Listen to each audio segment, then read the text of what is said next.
Salut à tous, alors c'est Frédéric Delavier. Alors ce soir, une journée après, les moins de 24 heures, on va dire, après les élections américaines qui ont permis de voir Trump remporter brillamment ces élections, beaucoup de personnes m'ont demandé de faire une vidéo euh, sur justement ces élections et sur le fait que Trump avait, contre toute attente, été élu. Alors contre toute attente, pour moi, je l'attendais en partie, hein, mais ces élections américaines qui pourraient passer à la base comme quelque chose de secondaire pour nous qui sommes français, qui sommes intéressés principalement par les élections françaises, ces élections américaines sont en vérité euh, une des choses les plus importantes qui soit arrivée avec cette élection de Trump dans l'histoire humaine.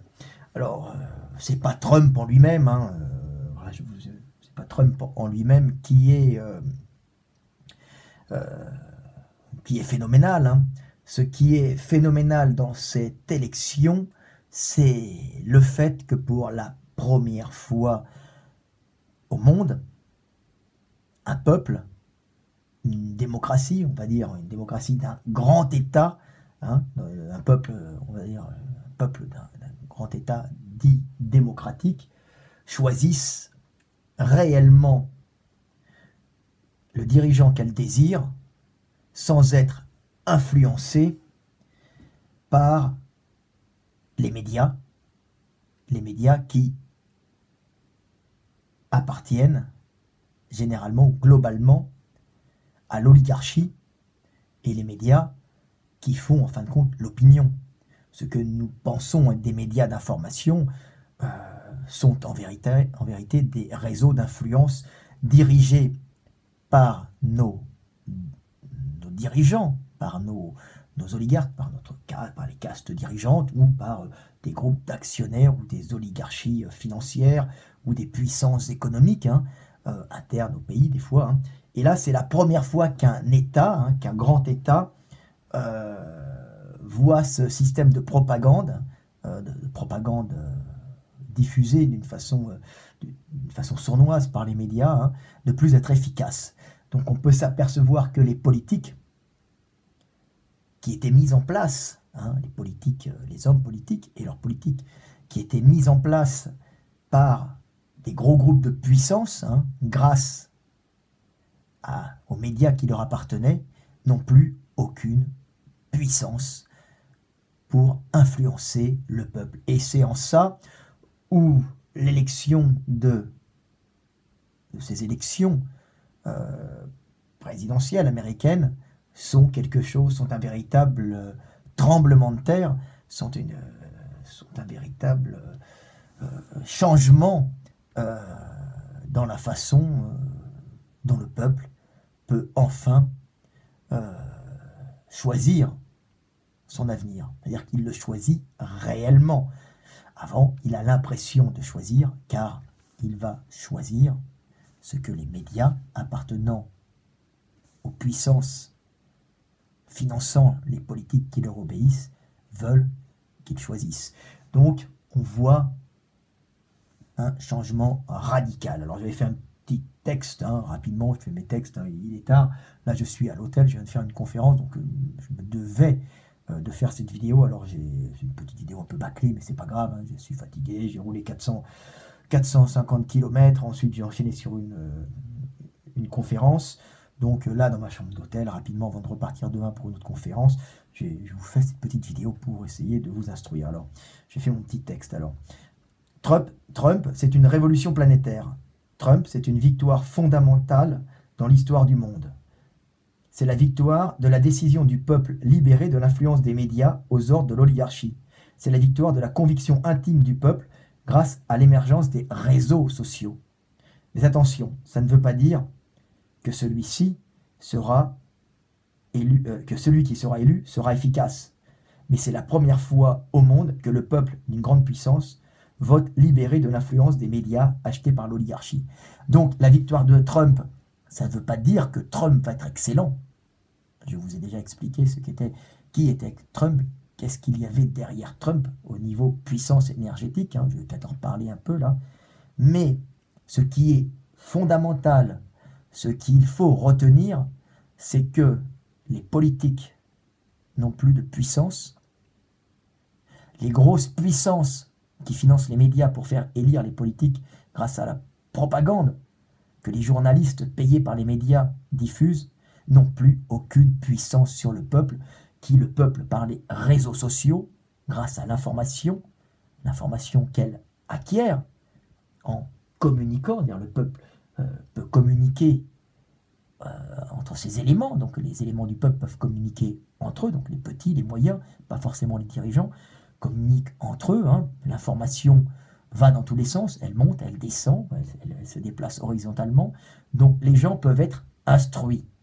C'est la première fois que les hommes ont accès à une information générale qui n'est pas diffusée par l'oligarchie en place.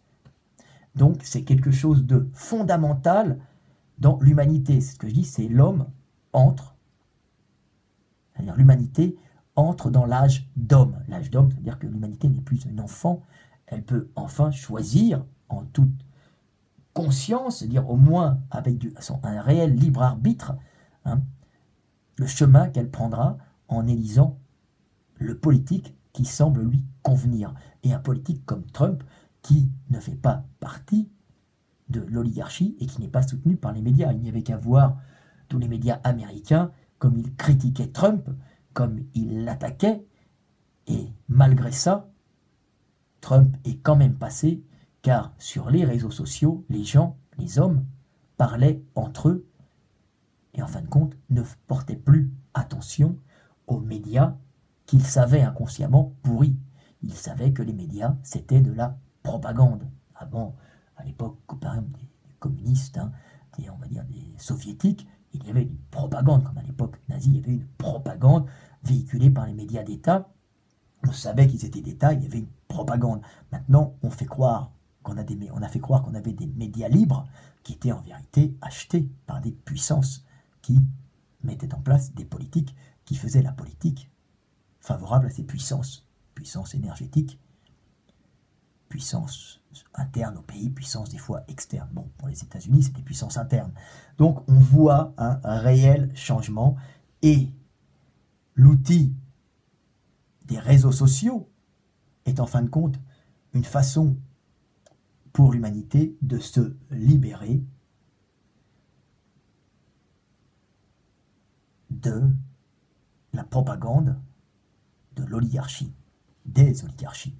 Donc c'est quelque chose de formidable et c'est franchement la première fois au monde qu'il y a ça. C'est en ça où cette élection est excellente. Donc Donald Trump, il vaut ce qu'il vaut, mais il a réellement été élu par le peuple, un peuple qui a refusé d'écouter ce qu'on lui disait et de faire, on lui disait de faire, et de voter ce qu'on lui disait de voter, c'est-à-dire ce que les oligarques voulaient qu'il vote. On donne le choix entre trucs et machins qui appartiennent au même groupe. Alors, en ce qui concerne les démocrates avec Clinton, il défendait, avec Hillary Clinton, il défendait les gaziers et les pétroliers américains qui ponctionnent la planète pour en tirer l'énergie, pour la vendre dans le monde entier et pour la ramener au pays sous couvert et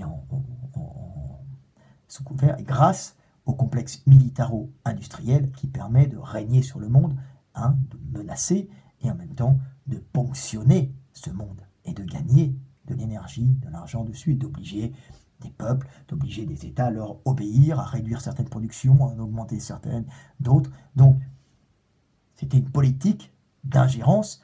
Donc, c'est ce que représentait Clinton. Clinton ne représentait pas du tout l'aide aux minorités, le besoin d'égalité, ne représentait pas du tout ça. On l'a fait passer pour la gentille. Non, Clinton représentait essentiellement les gaziers, les pétroliers qui ponctionnent l'énergie du monde, protégés par le complexe militaro-industriel américain. Donc voilà, donc ce sont des fomenteurs de guerre. hein. Ce sont des gens qui mettent le monde sous domination. Ils ne cherchent pas la destruction du monde, ils ne cherchent que le bien des USA et des Américains, mais de certains Américains qui ne sont pas forcément les mêmes que ceux pour qui Trump se battait. Donc Trump, que représente Trump? Trump, je l'ai dit déjà dans les vidéos, Trump représente essentiellement les producteurs de gaz de schiste, hein, qui grâce aux nouvelles technologies peuvent extraire d'une façon un peu polluante ce gaz du sous-sol, hein, et en même temps les producteurs indépendants aussi de charbon sale, on dit charbon propre, mais il n'y a pas d'énergie fossile propre, ou très peu, ou c'est quasiment impossible à faire. Il y a tout le temps des résidus, il faut les maîtriser, mais c'est ça. Donc ils représentent les producteurs indépendants, les groupements de producteurs indépendants, propriétaires terriens de gaz de schiste, de charbon sur le sol américain, et par exemple les sables bitumineux de l'Alberta et les productions de pétrole locales américaines en partie.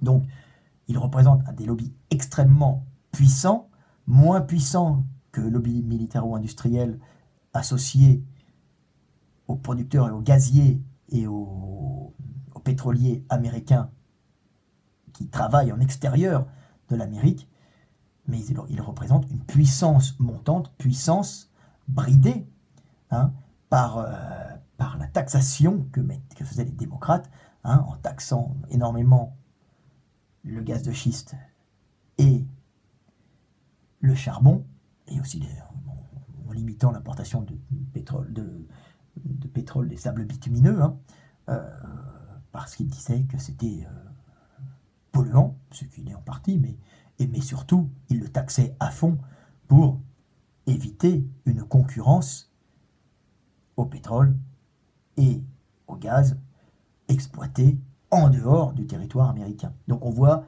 des combats entre deux super puissances énergétiques, hein, ou bien le groupement de puissances énergétiques, l'une extérieure aux USA, mais appartenant aux USA, l'autre faisant marcher le complexe militaro-industriel, et l'autre interne aux USA, permettant, et l'autre interne aux USA, appartenant à des propriétaires privés. Voilà, donc on peut voir deux façons de se comporter, hein, deux façons d'être. Il y a un peu de bruit à l'hôtel, là, c'est un peu gênant. Donc voilà, c'est ce que je voulais dire.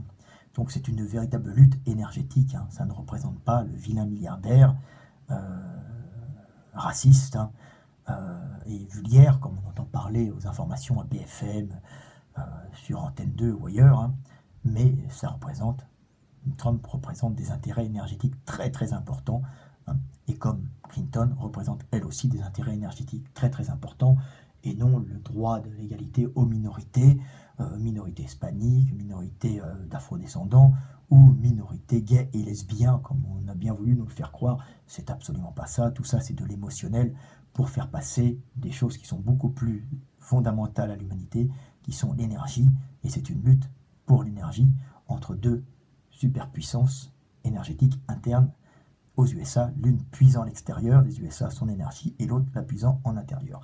Donc voilà, on peut voir un énorme combat énergétique, mais derrière ça, il y a surtout le peuple qui a voté débarrassé de l'influence des médias, hein, même si le peuple ne connaît pas forcément la cause, ou la cause exacte, ou bien ce que défendent exactement les politiques, hein.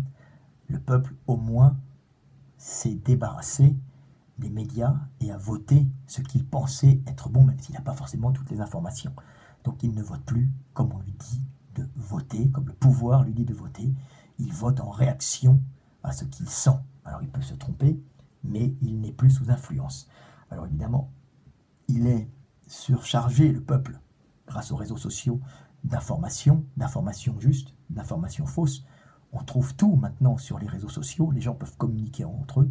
ils peuvent échanger des informations qui sont parfois justes, souvent fausses, mais avant, ils n'avaient que de la désinformation diffusée par les médias d'État. Voilà ce que j'avais à dire. Donc j'espère que le monde ira bien maintenant. Bon, petit conseil, comme je disais à tous les jeunes qui me suivaient, hein, je ne suis pas du tout quelqu'un qui joue en bourse, mais allez, profitez-en pour aller investir sur les sables bitumineux canadiens et sur les producteurs de gaz de schiste américains. Vous êtes sûr que vous ferez quelques petits bénéfices. Hein. C'est ce que j'avais dit d'investir quand la Libye avait été ratiboisée et rasée, quand Kadhafi avait été tué. Ben, investissez sur les compagnies qui reprennent la Libye. Et ça avait augmenté bien sûr énormément. Donc voilà ce que j'avais à dire. Hein. L'avenir ne sera pas forcément rose, mais ce qui est rose, c'est que nous sommes libérés, nous, Européens, du joug de nos maîtres américains, car le recentrage que va effectuer Trump nous permet de ne plus subir, nous, Français, nous, Européens, la pression américaine qui progressivement ne va plus nous obliger à lui obéir en échange de l'autorisation qu'il nous porte de diffuser du gaz Qatar. On ne va plus être obligé de lui obéir. Nos politiques vont être plus libres dans leurs actions. Ils ne vont pas être obligés de suivre la voie américaine. Ils vont pouvoir agir en fonction de ce qu'ils pensent être bon pour le peuple, à moins qu'ils se trouvent de nouveaux maîtres, comme il y a des chances que ça arrive, vu que les Français actuellement ne sont pas vraiment, ne sont plus dans cet esprit d'indépendance. Donc il y a de fortes chances qu'ils trouvent peut-être des maîtres à l'est et au nord, dans les Allemands ou dans les Russes. Donc voilà. Donc en tout cas, nous sommes déjà pour le moment libérés de nos maîtres pour quelque temps, puisqu'il va y avoir un recentrage américain, ils n'auront plus besoin de nous. C'est déjà le côté positif. Maintenant, ce qui va sûrement se passer, c'est des troubles au Moyen-Orient, un embrasement peut-être du Moyen-Orient. En tout cas, il va y avoir un rééquilibrage au Moyen-Orient, et sans l'aide américaine, on va voir, et sans l'armée américaine, on va voir beaucoup de changements. Peut-être que la Turquie se tournera vers la Russie, en échangeant le passage de la Russie, en permettant aux Russes d'accéder sans problème à la Méditerranée par le passage du Bosphore, et en échange, les Russes materont un peu la région syrienne et la région du Moyen-Orient Nord, permettant peut-être à la Turquie d'utiliser le pétrole Nord-Irak sans problème pour ses propres intérêts. En échange, ils laisseront passer peut-être sans taxes importantes les bateaux russes, et permettront aux Russes de diffuser sans problème leur gaz, et les Russes s'occuperont de gérer peut-être un peu cette région, peut-être avec les Français qui sont spécialisés dans le domaine, peut-être aussi avec les Américains, mais les Américains qui resteront beaucoup moins gourmands qu'ils n'étaient. En tout cas, on va voir une disparition progressive de l'armée américaine de l'Europe, ce qui est formidable, et on va voir sûrement apparaître une force eurasienne, l'alliance de l'Allemagne et sa technologie de pointe, son industrie de pointe, son innovation, avec la Russie et ses matières premières, et la Chine qui est une production et sa puissance de production. Voilà, c'était Fad de Lavier. On va avoir des changements énormes. À regarder le Moyen-Orient, ça va peut-être péter, mais ça va être une façon au Moyen-Orient de se rééquilibrer. Un rééquilibrage qui va ou se faire dans la douceur, ou se faire dans la violence. En tout cas, un rééquilibrage pour après trouver un nouvel ordre sans les Américains. Donc il y aura des peuples qui vont monter, d'autres qui vont être dominés. Il va y avoir un changement énorme au Moyen-Orient. Des puissances vont s'effondrer, d'autres vont naître, nouvelles alliances vont se sceller, mais en tout cas, on voit apparaître deux blocs extrêmement puissants, l'Eurasie et l'Amérique de Trump, et le bloc Eurasie, Allemagne, Russie Chine, avec, si la France est sage, la rentrée de la France, si vraiment elle est sage, mais c'est pas sûr. Donc voilà, c'était Frédéric Delavier, petite vidéo. Je suis bien content que Trump soit passé, pas pour sa politique, mais pour le fait que le peuple puisse enfin se débarrasser de l'influence des médias corrompus et à ce moment-là puisse choisir son avenir en s'interrogeant lui-même grâce à l'information qui circule dans tous les sens. N'oubliez pas qu'avant, il n'y avait juste que les dirigeants qui, par leur réseau d'informateurs, possédaient l'information. Maintenant, le peuple peut aussi posséder l'information et le peuple peut être informé et désinformé. Mais c'est la première fois qu'il possède, qu'il peut accéder à l'information et choisir son avenir. Bon, bien sûr, il va devoir faire le tri entre la bonne et la mauvaise information, mais au moins, il aura la bonne. Allez, c'était Fred Delavier. À bientôt. Petite vidéo fatiguée, petite vidéo dans un hôtel de passage. On the road again. À bientôt.